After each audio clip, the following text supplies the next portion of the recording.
Hi all welcome to footy arena. Brazilian super താരമായ Neymar junior നിലവിൽ സാന്റോസിലേക്ക് മടങ്ങിയെത്തിയിട്ടുണ്ട്. ടീമിനോടൊപ്പം കഴിഞ്ഞ ദിവസം അദ്ദേഹം ട്രെയിനിങ് നടത്തുകയും ചെയ്തിട്ടുണ്ട്. ഹെലികോപ്റ്ററിലാണ് അദ്ദേഹം ട്രെയിനിങ് ഗ്രൗണ്ടിലേക്ക് വന്നിട്ടുള്ളത്. പിന്നീട് തൻ്റെ സഹതാരങ്ങളോടൊപ്പം ഗ്രൂപ്പ് ട്രെയിനിങ്ങിൽ അദ്ദേഹം പങ്കെടുക്കുകയും ചെയ്തിട്ടുണ്ട്. ഇതുമായി ബന്ധപ്പെട്ട ഒരു റിപ്പോർട്ട് സാന്റോസുമായി ബന്ധപ്പെട്ട മാധ്യമമായ ഡയാരിയോ ഡോ പെയ്ക്സ് ഇപ്പോൾ പുറത്തുവിട്ടിട്ടുണ്ട്. അതായത് നെയ്മറുടെ ഫിസിക്കൽ കണ്ടീഷൻ ഏവരെയും അത്ഭുതപ്പെടുത്തി എന്നാണ് ഇവർ റിപ്പോർട്ട് ചെയ്തിട്ടുള്ളത്. അതായത് കോച്ചിങ് സ്റ്റാഫിനെയും അതുപോലെ തന്നെ സാന്റോസിന്റെ ഡോക്ടർമാരെയും നെയ്മറുടെ ഫിസിക്കൽ കണ്ടീഷൻ അത്ഭുതപ്പെടുത്തി എന്നാണ് ഇവർ പറഞ്ഞിട്ടുള്ളത്. ഫസ്റ്റ് ട്രെയിനിങ് സെഷനിൽ തന്നെ വളരെയധികം ഇന്റൻസിറ്റി നെയ്മർ ജൂനിയർ കാണിച്ചിട്ടുണ്ട്. സാന്റോസിന്റെ അധികൃതർ പ്രതീക്ഷിച്ചതിനേക്കാൾ മുകളിലുള്ള ഒരു ഇന്റൻസിറ്റിയും അതുപോലെ തന്നെ ഒരു ശാരീരിക ക്ഷമതയുമാണ് നെയ്മർ ജൂനിയർ ഇപ്പോൾ കാണിച്ചിട്ടുള്ളത്.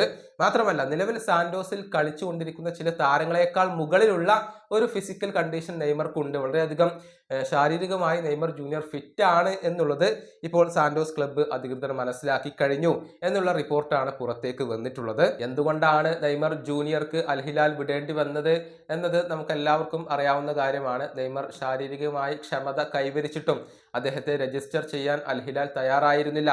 അതിന്റെ കാരണം അവരുടെ പരിശീലകനായ ജോർഹെ ജീസസ് തന്നെ പറഞ്ഞിരുന്നു. അതായത് അൽ ഹിലാലിന്റെ നിലവാരത്തിലുള്ള ഒരു ഫിസിക്കൽ കണ്ടീഷൻ നെയ്മർ ജൂനിയർക്ക് ഇപ്പോഴും ഇല്ല, അതുകൊണ്ട് തന്നെയാണ് അദ്ദേഹത്തെ രജിസ്റ്റർ ചെയ്യാത്തത് എന്നായിരുന്നു ജോർഹെ ജീസസ് പറഞ്ഞിരുന്നത്. നെയ്മറുടെ ആ ഒരു ഫിസിക്കൽ കണ്ടീഷൻ ശരിയായിട്ടില്ല എന്നായിരുന്നു അദ്ദേഹത്തിന്റെ ആരോപണം. പക്ഷെ അത് കള്ളമാണ് എന്നുള്ളത് ഈ ഒരു റിപ്പോർട്ടിലൂടെ ഇപ്പോൾ തെളിയുകയാണ്. നെയ്മർ ജൂനിയർ പൂർണ്ണമായും സജ്ജനായി കഴിഞ്ഞിട്ടുണ്ട്. ഏതായാലും നെയ്മറുടെ അരങ്ങേറ്റത്തിന് വേണ്ടിയുള്ള കാത്തിരിപ്പിലാണ് ഇപ്പോൾ അദ്ദേഹത്തിന്റെ ആരാധകരുള്ളത്. ഈ വീഡിയോ അവസാനിപ്പിക്കുന്നു. അടുത്ത വീഡിയോയുമായി വീണ്ടും കാണാം.